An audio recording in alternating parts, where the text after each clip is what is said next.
அப்படி இப்படின்னு ஒரு வழியாக கிட்டத்தட்ட நம்ம சிஎஸ்கே அணி 6 ஆட்டம் விளையாண்டதுக்கு அப்புறமா நம்ம எம்எஸ் தோனி அடுத்த ஆட்டத்தில் நம்ம சிஎஸ்கே விளையாட போகிற ஆட்டம், அதாவது மும்பை இந்தியன்ஸ் அணிக்கு எதிராக வர்ற வியாழக்கிழமை நம்ம சிஎஸ்கே விளையாட போகிற இந்த ஆட்டத்தில் நிச்சயமாக நம்ம எம்எஸ் தோனி விளையாட போகிறாரு அப்படிங்கிற தகவல் இப்போ ஏறக்குறைய உறுதி ஆகியிருக்கு. ஸோ தோனி அவர் உள்ளே வந்த உடனே அதிரடியாக நம்ம சிஎஸ்கே அணியில் அவருடைய ஆட்டத்தை, அதாவது நிச்சயமாக தோனி அவரை மாதிரி யாரும் யோசிக்க முடியாது, அவரை மாதிரி யாருமே செயல்பட முடியாது அப்படிங்கிறது நம்ம எல்லாருக்குமே தெரியும். ஸோ அந்த மாதிரியான தோனி அவருக்கே உரிய பாணியில் அவருடைய ஆட்டத்தை சிஎஸ்கே அணியில் துவங்க இருக்காரு. ஸோ இதன் காரணமாக கம்ப்ளீட்டாக தோனி அவர் உள்ளே வராருன்னா நிச்சயமாக ஒரு சில பிளேயர்கள் டீமின் பிளேயிங் 11 விட்டு வெளியே போகி தான் ஆகணும்.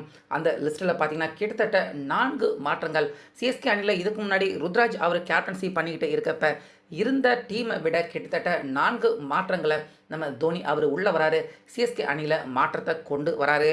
இதனால் அப்படியே அடியோட சிஎஸ்கே அணியின் பிளேயிங் 11ம் மாற இருக்குது, டீமும் மாற இருக்குது. ஸோ அப்படி நம்ம எம்எஸ் தோனி இப்போ சிஎஸ்கே டீமுக்கு உள்ளே வந்ததுக்கப்புறமா அதிரடியாக அவர் செய்ய போகிற அந்த மாற்றங்கள் எல்லாமே என்னென்ன அப்படின்னு ஒன்று ஒன்றா டீட்டெயிலாக தகவல் எல்லாமே ஒன்று ஒன்றாக வெளியே தெரிய வர ஆரம்பிச்சுக்கிட்டு இருக்கு. ஸோ அதை பற்றி தான் முழுசாக இந்த வீடியோவில் இப்போ பார்க்க போகிறோம். அதனால் வீடியோவை ஸ்கிப் பண்ணிடாமல் ஃபுல்லாக பாருங்கள். ஸோ நம்ம சிஎஸ்கே டீம் இது வரைக்கும் 6 ஆட்டம் விளையாண்டுட்டாங்க, ஆனால் 2 தான் ஜெயிச்சிருக்காங்க. ரன் ரேட் கூட சிஎஸ்கே அணிக்கு மைனஸில் தான் இருக்குது. அதனால் இனிமேல் சிஎஸ்கே டீம் விளையாட போகிற அடுத்த 8 ஆட்டங்களுமே கண்டிப்பாக ரொம்ப ரொம்ப முக்கியமான ஆட்டம் தான். அதனால் இனிமேலும் ரிஸ்க் எடுக்க வேண்டாம் அப்படின்னு ஃபஸ்ட்டு நம்ம எம்எஸ் தோனி சிஎஸ்கே டீமுக்கு உள்ள அவர் வந்ததுமே ஃபஸ்ட்டு அவர் எடுத்துக்க போகிறது என்ன அப்படின்னு பார்த்தீங்கன்னா சிஎஸ்கே அணியின் கேப்டன்சி, அதாவது நம்ம தோனி அவர் தான் இப்போ சிஎஸ்கே டீமுக்கு உள்ளே வந்ததுக்கப்புறமா கம்ப்ளீட்டாக சிஎஸ்கே அணியை வழி நடத்தக்கூடிய கேப்டனாக மாற இருக்காரு. அதுக்கப்புறமா நேற்றுல இருந்து நம்ம எல்லாருமே கேள்விப்பட்டு இருக்க விஷயம்தான் இது. ஆயுஷ் மாத்ரே அவர் இன்ஜூர் ஆயிருக்காரு. அவர் கிட்டத்தட்ட 3-4 வாரங்கள் கம்ப்ளீட்டாக அவர் ரெஸ்ட் எடுக்கணும் அப்படிங்கிறதால நிச்சயமாக ஆயுஷ் மாத்ரே அவரை இனி அடுத்த சிஎஸ்கே விளையாட போகிற ஆட்டங்களில் விளையாட வைக்கிறதுக்கான வாய்ப்புகள் இல்லை அப்படிங்கிறது ஏறக்குறைய உறுதி ஆயிடுச்சு. இன்னும் சிஎஸ்கே மேனேஜ்மெண்ட்டை அவரை ரிலீஸ் பண்ணிவிட்டு அவருக்கு பதிலாக வேறு பிளேயரை இன்னும் சிஎஸ்கே டீமுக்குள்ளே தூக்கலை. ஆனால் ஆயுஷ் மாத்ரே அவர் விளையாட மாட்டார் அப்படிங்கிற நிலைமையில் தான் சிஎஸ்கே இருக்காங்க. ஸோ இந்த இடத்துல தான் பார்த்தீங்கன்னா இத்தனை நாட்களாக நம்ம எல்லாருமே கேட்டுக்கிட்டு இருக்க, இவரை ஏன் விளையாட வைக்கல அப்படின்னு நம்ம எல்லாருமே யோசிச்சுக்கிட்டு இருக்க பிளேயரை உள்ளே கொண்டு வராரு நம்ம எம்எஸ் தோனி. அதாவது 3வது இடத்துல ஆயுஷ் மாத்ரே அவருடைய இடத்துல விளையாட போகிறது யார் அப்படின்னு பார்த்தீங்கன்னா ஊர்வில் பட்டேல். ஸோ ஊர்வில் பட்டேல் அவரை பொறுத்த வரைக்கும் இத்தனை மேட்சாக வேணும்னு அவரை நீக்கணும் அப்படின்னு கிடையாது. ஊர்வில் பட்டேல் அவருமே 3வது ஸ்லாட்டில் விளையாடக்கூடிய பேட்ஸ்மேன் தான். ஸோ ஆயுஷ் மாத்ரே அவர் விளையாண்டுட்டு இருக்காரு அப்படிங்கிறதால தான் ஊர்வில் பட்டேல் அவரை சேர்க்க முடியல. ஸோ ஆயுஷ் மாத்ரே அவர் கம்ப்ளீட்டாக விளையாடலை அப்படிங்கிறப்ப ஊர்வில் பட்டேல் அவருக்கான அந்த ஸ்லாட் இடம் பார்த்தீங்கன்னா ஆட்டோமேட்டிக்காக கிளியர் ஆகிடுது. ஸோ இந்த இடத்துல கார்த்திக் சர்மா அவர் கூட விளையாடுறதுக்கான வாய்ப்பு இல்லை. ஏன்னா அவர் 3வது ஸ்லாட்டில் விளையாடக்கூடிய பேட்ஸ்மேன் கிடையாது. அதனால் ஸ்ட்ரைட்டாக ஊர்வில் பட்டேல் நிச்சயமாக விளையாட போகிறாரு. ஆயுஷ் மாத்ரே அவர் வெளியே இருக்கிறதால ஸோ இந்த 2 மாற்றங்களோட சேர்த்து அடுத்ததாக ரொம்ப பெரிய தலைவலி பிளேயரை, தேவையில்லாத ஒரு பிளேயர் இன்னொருத்தரையும் பார்த்தீங்கன்னா நம்ம எம்எஸ் தோனி அவர் தூக்கி எறிகிறாரு பிளேயிங் 11ல் இருந்து. ஸோ அவர் யார் அப்படின்னு பார்த்தீங்கன்னா கடந்த ஆட்டம் சிஎஸ்கே அணி தோல்வி அடைஞ்சதுக்கு முக்கியமான காரணம் யாருடா அப்படின்னு கேட்டால் ஸ்ட்ரைக்கில் அங்கே களத்தில் நின்று அருவ பேட்டிங்கை வெளிப்படுத்திக்கிட்டு இருந்த மேத்யூ ஷார்ட் அவர் விளையாண்ட அந்த 30 பந்துக்கு 34 ரன்கள் எடுத்தார். அந்த 30 பந்துக்கு ஒரு 44 ரன்கள் எடுத்திருந்தா நிச்சயமாக சிஎஸ்கே ஜெயிச்சிருப்பாங்க இந்த ஆட்டத்தில். அது மட்டும் இல்லாமல் அவர் போலிங் போட்ட விதம் சிஎஸ்கே அணிக்கு சாதகமாக போகிறாரா இல்லை ஹைதராபாத் டீமுக்கு சாதகமாக பந்து போகிறாரான்னு தெரியல, அப்படி ரன்னை வாரி வழங்கியிருந்தார். ஸோ இனிமேலும் இப்படிப்பட்ட ஒரு பிளேயரை கண்டிப்பாக சிஎஸ்கே நம்ப தயாராக இல்லை. அதனால் மேத்யூ ஷார்ட் அவரை அப்படியே தூக்கி வெளியே கடாசுறாங்க. இனிமேல் நீ தேவையே இல்லைடா அப்படிங்கிற மாதிரி மேத்யூ ஷார்ட் அவரை பிளேயிங் 11ல் இருந்து நீக்கிறாங்க. ஸோ அதே போல் போலிங் இடத்துல கூட பார்த்தீங்கன்னா நிச்சயமாக அகில் ஹுசைன் அவர் சிஎஸ்கே பிளேயிங் 11ல் விளையாட இருக்காரு. ஸோ அகில் ஹுசைன் பார்த்தீங்கன்னா அவர் நூர் அகமது அவங்க அதே போல் அகில் 2 பேருமே பந்து போட்டாங்கன்னா நல்ல பார்ட்னர்ஷிப், நல்ல காம்பினேஷனோட 2 பேருமே சிறப்பாக பந்து வீசுறதுக்கான வாய்ப்பு இருக்குது. ஸோ அதை தான் கேகேஆர் அணிக்கு எதிராக சிஎஸ்கே செஞ்சாங்க, ஜெயிச்சாங்க.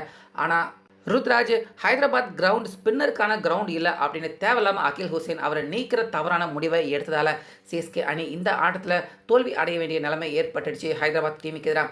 ஸோ அந்த தவறு நடக்காத மாதிரி நம்ம தோனி அகில் ஹுசைன் அவரையுமே சிஎஸ்கே டீமுக்கு உள்ள கொண்டு வராரு. அதாவது சிஎஸ்கே ஃபஸ்ட்டு பந்து போட்டாங்கன்னா ஸ்குவாடில் இருப்பார், இல்லை 2வது பந்து போட்டாங்கன்னா இம்பேக்ட் பிளேயராக கண்டிப்பாக அகில் ஹுசைன் அவர் சிஎஸ்கே டீமில் விளையாட இருக்கார். எல்லாத்தை விட கடைசியாக எல்லாருமே எதிர்பார்த்துட்டு இருக்க மிக முக்கியமான அந்த மிகப்பெரிய மாற்றம் என்ன அப்படின்னா நம்ம எம்எஸ் தோனி அவர் சிஎஸ்கே டீமுக்கு உள்ள வராரு. ஸோ அதுதான் சிஎஸ்கே டீமில் நடக்க போகிற எல்லாருமே எதிர்பார்த்துக்கிட்டு இருந்த ரொம்ப பெரிய மிகப்பெரிய ஒரு நல்ல விஷயம், மிகப்பெரிய ஒரு மாற்றம் எல்லாருமே எதிர்பார்த்துக்கிட்டு இருந்த விஷயம். தோனி சிஎஸ்கே டீமுக்கு உள்ள வராரு மும்பை இந்தியன்ஸ் அணிக்கு எதிரா விளையாட போகிற இந்த ஆட்டத்தில். ஸோ அவர் வர்றது மட்டும் இல்லாமல் டேரெக்டாக இனிமேலும் சிஎஸ்கே டீமுக்கு பார்த்தீங்கன்னா ஆட்டங்கள் கம்மியாக இருக்குது, 8 ஆட்டம் தான் இருக்குது. எல்லா ஆட்டமும் ஜெயிச்சா தான் சிஎஸ்கே டாப் 2ல் நிறைவு செய்ய முடியும். அட்லீஸ்ட் இன்னும் ஒரு 5-6 ஆட்டம் ஜெயிச்சாதான் அந்த டாப் 4லையாவது சிஎஸ்கே வர முடியும். அப்படிங்கிறதால நேரடியாக ருத்து அவர்கிட்ட இருந்து தோனி கம்ப்ளீட்டாக அவர் கேப்டன்சியை எடுத்துக்கிறாரு. சிஎஸ்கே ஸ்குவாடுக்குள்ளேயுமே நம்ம எம்எஸ் தோனி வராரு. ஸோ இந்த மாற்றங்களோட தான் இப்போ அடுத்த மேட்ச் நம்ம சிஎஸ்கே மும்பை அணிக்கு எதிராக வாங்கடே மைதானத்தில் அவங்க ஹோம் கிரவுண்டில் நம்ம சிஎஸ்கே விளையாட போகிறாங்க. ஸோ அந்த வகையில் கம்ப்ளீட்டாக நம்ம சிஎஸ்கே அணியின் ஸ்குவாடை ஒரு அடி ஃபுல்லாக பார்த்துடலாம். ஓப்பனராக சஞ்சு சாம்சன், அதுக்கப்புறமா ருத்ராஜ் தான் வராரு. ஏன்னா ஆயுஷ் மாத்திரை அவர் தான் இல்லையே. ஆயுஷ் இருந்த வரைக்கும் அவருக்கு ஓப்பனருக்கான அந்த வாய்ப்பை கொடுத்து செக் பண்ணியாவது பார்த்துருக்கலாம்.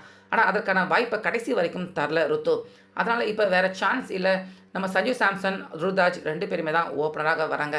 3வது இடத்துல தான் ஆயுஷ் அவருடைய இடத்துல ஊர்வில் பட்டேல் இறங்குறாரு. அப்புறம் 4வது இடத்துல மேத்யூ ஷாட் அவரை தூக்கிடுறாங்க. பிரேவிஸ் அவருக்கு 4வது ஸ்லாட் தான் பார்த்தீங்கன்னா கன கச்சிதமான ஒரு பொசிஷன்.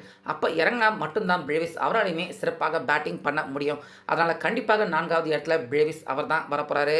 அப்புறம் 5வது ஸ்லாட்டில் தான் பார்த்தீங்கன்னா இந்த பிளேயரை கண்டிப்பாக சிஎஸ்கே டீமில் இருந்து நிற்கிறாங்க. அது கண்டிப்பாக சிஎஸ்கே ரசிகர்களுக்கு வருத்தமான விஷயமாக தான் இருக்கும். ஸோ அது யார் அப்படின்னு பார்த்தீங்கன்னா சர்ஃப்ராஸ் கான் அவரை கண்டிப்பாக சிஎஸ்கே டீமில் இருந்து நிற்கிறாங்க. ஏன்னா தோனி அவர் இல்லை அப்படிங்கிறதால தான் ஃபஸ்ட்டு ஆட்டத்திலே சர்ஃப்ராஸ் கான் அவரை அப்படி சொல்லி தான் உள்ளே கூட்டிகிட்டு வந்தாங்க. ஸோ தோனி அவர் உள்ளே வந்ததுக்கப்புறமா கண்டிப்பாக ஷிவம் துபே அவரை நீக்க முடியாது. அவர் எப்படி இருந்தாலும் சிஎஸ்கேல ஒரு சீனியர் பிளேயர், பத்தாக்குறைக்கு அவர் ஒரு போலரும் கூட அப்படிங்கிறதால கண்டிப்பாக ஷிவம் துபே இருப்பார். சர்ஃப்ராஸ் கான் வெளியே போகிறாரு. அதனால் 5வது இடத்துல ஷிவம் துபே அவர் இறங்குறாரு. 6வது இடத்துல தான் நம்ம எம்எஸ் தோனி அவர் இறங்குறாரு பேட்ஸ்மேனாக. 7வது இடத்துல எப்பயுமே இறங்குவார். ஆனால் 6வது இடத்துல இந்த ஆட்டத்தில் பார்த்தீங்கன்னா இனிமேட்டு அவர் 6வது இடத்துல இறங்குறதுக்கான வாய்ப்பு இருக்குது. அடுத்து 7வது பிளேயராக தான் ஜெமி ஓவர்டன் அவர் இறங்குறாரு. அப்புறம் 8வது பிளேயராக அன்ஷுல் கம்போஜ் கடந்த மேட்ச்சில் அவர் நல்லா விளையாண்டார் அப்படிங்கிறத பார்த்துருந்தோம். அதனால் கண்டிப்பாக 8வது பிளேயராக, அதாவது இனிமேல் பவுலருக்கான அந்த லைன் வர்றப்ப ஃபஸ்ட்டு பிளேயராக அன்ஷுல் கம்போஜ் அவர் தொடர்ந்து இறங்கிறதுக்கான வாய்ப்பு இருக்குது. 8வது பிளேயராக அன்ஷுல் கம்போஜ். அடுத்து 9வதாக நூர் அஹ்மது. 10வது பிளேயராக முகேஷ் சௌத்ரி. அப்புறம் கடைசியாக 11வது பிளேயராக குர்ஜீத் சிங். ஸோ இந்த பிளேயிங் 11ல் தான் நம்ம சிஎஸ்கே டீம் அடுத்ததாக மும்பை இந்தியன்ஸ் அணிக்கு எதிராக வாங்கடே மைதானத்தில் இந்த வியாழக்கிழமை விளையாட போகிறாங்க. ஸோ இதில் முக்கியமாக நம்ம எம்எஸ் தோனி அவர் உள்ள வராரு. சர்ஃப்ராஸ் கான் வெளியே போகிறது கொஞ்சம் வருத்தமாக தான் இருக்குது. அதே போல் ஆயுஷ் மாத்திரை அவர் வெளியே போகிறாரு. அவருக்கு பதிலாக ஊர்வில் பட்டேல் வராரு. அதே போல் மேத்யூ ஷாட் அவர் வெளியே போகிறாரு. அதே போல் இம்பாக்ட் பிளேயராக அகில் ஹுசேன் அவர் உள்ளே வராரு. எல்லாத்தை விட ரொம்ப ரொம்ப முக்கியமாக நம்ம எம்எஸ் தோனி சிஎஸ்கே டீமுக்கு வராரு. சிஎஸ்கே அணியின் கேப்டனாகவும் அவர் செயல்படுறாரு. ஸோ சிஎஸ்கே டீமில் ஓவராக பார்த்தீங்கன்னா கிட்டத்தட்ட 4ல் இருந்து 5 மிகப்பெரிய மாற்றங்கள். இப்போ நம்ம எம்எஸ் தோனி அவர் சிஎஸ்கே டீமுக்கு உள்ள வரதன் மூலிமா சிஎஸ்கே டீமில் கண்டிப்பான இந்த 4-5 மாற்றங்கள் நிச்சயமாக பிளேயிங் 11லையுமே, அதே போல் பேட்டிங் ஆர்டர் கம்ப்ளீட் டீமில் இந்த 5 மாற்றங்கள் நடக்க இருக்குது. ஸோ இது எல்லாத்தையும் பார்க்குறப்ப நிச்சயமாக சிஎஸ்கே அணிக்கு இதன் மூலியமாக நிறைய ப்ளஸ் பாயிண்ட்டுகள் இருக்குது, நிறைய நல்ல விஷயங்கள் நம்ம தோனி அவர் உள்ளே வந்ததுக்கப்புறமா சிஎஸ்கே டீமில் நடக்க இருக்குது. ஸோ இந்த டீம் நிச்சயமாக மும்பை வாங்கடே மைதானத்தில் மும்பை இந்தியன்ஸ் அணியை வீழ்த்தி திரும்பவும் சிஎஸ்கே டீம் வெற்றிக்கான பாதையில் திரும்புவாங்க அப்படிங்கிற மாதிரி நிச்சயமாக நம்ம எல்லாருமே நம்பலாம். அந்த வகையில் திரும்பவும் நம்ம தோனி சிஎஸ்கே டீமுக்கு கம்பேக் கொடுத்துருக்காரு. அதே போல் பிளேயிங் 11ல் அவர் எடுத்திருக்க மாற்றம், இது எல்லாமே கம்ப்ளீட்டாக ஒன்று சேர்ந்து சிஎஸ்கே டீமுக்கு திரும்பவும் அந்த வெற்றிக்கான பாதையில் திரும்புவாங்களா? உங்கள் கருத்து என்ன அப்படிங்கிறத நிச்சயமாக கமெண்ட்டில் மறக்காமல் சொல்லிவிடுங்க.